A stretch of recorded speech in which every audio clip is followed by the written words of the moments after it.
Greek gift sacrifice. So bishop வச்சு h7 or h2ல sacrifice பண்றது. White ஆனா bishop into h7, black ஆனா bishop into h2. So இங்க sacrifice பண்ணி proceed பண்றது தான். So நம்ம bishop sacrifice பண்றோம். In return most of the caseல checkmate ஆயிடும் or அந்த checkmate avoid பண்றதுக்காக opponent material கொடுப்பாங்க, material advantage and wins. So இந்த sacrifice எப்படி work ஆகும்னு பார்த்தரலாம். First இந்த அட்டாக்கு minimum 3 piece வேணும். minimum 3 piece. First piece sacrifice பண்றதுக்கு bishop into h7. So Greek gift போதே அந்த bishop ஃப்ரீயா கொடுக்கறது தான் first. So அந்த bishop நம்ம sacrifice பண்ணிடுவோம்.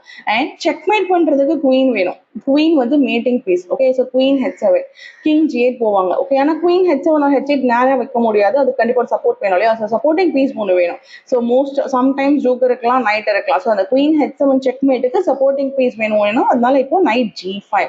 So knight g5 plan என்னன்னா queen h7 checkmate. So first நம்ம bishop into h7 அடிக்கிறோம், அடுத்து queen h5 knight g5 idea h7 checkmate. இந்த மேட்டை அவங்க ஸ்டாப் பண்ணா queen into knight அடிச்சு கொடுத்து தான் ஆகணும். ஏன்னா queen h7 ஆக்சுவலி மேட் இருக்கு, அவங்க ரூக் இப்படி எஸ்கேப் பண்ணா கூட queen h7 செக், அதுக்கப்புறம் queen h8ல checkmate ஆயிடும். ஸோ இதுவும் ஈஸி checkmate தான்.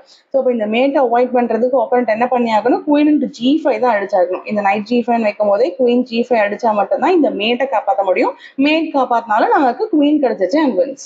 அண்ட் இந்த சாக்ரிஃபைஸ் எப்பெல்லாம் ஒர்க் அவுட் ஆகாது அப்படின்னா, இந்த பிஷப் அண்ட் h7 அடிக்கும் போது அதை டிஃபெண்ட் பண்றதுக்கு நைட் இருக்கக்கூடாது. நைட் ஆன் f6ல இருந்துச்சு இந்த Greek gift sacrifice work out ஆகாது. அண்ட் நம்ம நைட் g5 வைக்கணும் இல்லையா, அதை தடுக்கிறதுக்கு அந்த பிஷப் எதுவும் e7 எடுக்கக்கூடாது. பிஷப் e7ல இருந்து ng5 ஸ்டாப் பண்ணாலும் இந்த மேட் வராது. அண்ட் அது மட்டும் இல்லாம ஆஃப்டர் பிஷப் h7 இந்த இடத்துல நம்ம ஒரு மூவ் செக் இல்லாம தான் வைக்கிறோம். ஸோ ng5 செக் கிடையாது வித்தவுட் ஃபோர்ஸிங்கோ. ஸோ ng5 வைக்கும் போது எந்த ஒரு பீஸோ, எக்ஸாம்பிள் பிஷப் f5ஓ இன்னொரு நைட் வந்து f6ஓ இன்னொரு நைட் வந்து f8ஓ வந்து இந்த h7 ஸ்டாப் பண்ணக்கூடாது. ஸோ அப்படி ஒரு டிஃபென்ஸ் இருந்துச்சுன்னா இந்த Greek gift ஒர்க் அவுட் ஆகாது. ஸோ அவங்களால டிஃபென்ஸ் பண்ண முடியல, மைனர் பீஸ் எதுவுமே நியர்பை இல்லாம இருக்கும் போது மட்டும் தான் இந்த Greek gift ஒர்க் அவுட் ஆகும். இந்த position white to play bishop into h7 sacrifice work out ஆகுமா ஆகாதா எனக்கு கமெண்ட்ல சொல்லுங்க.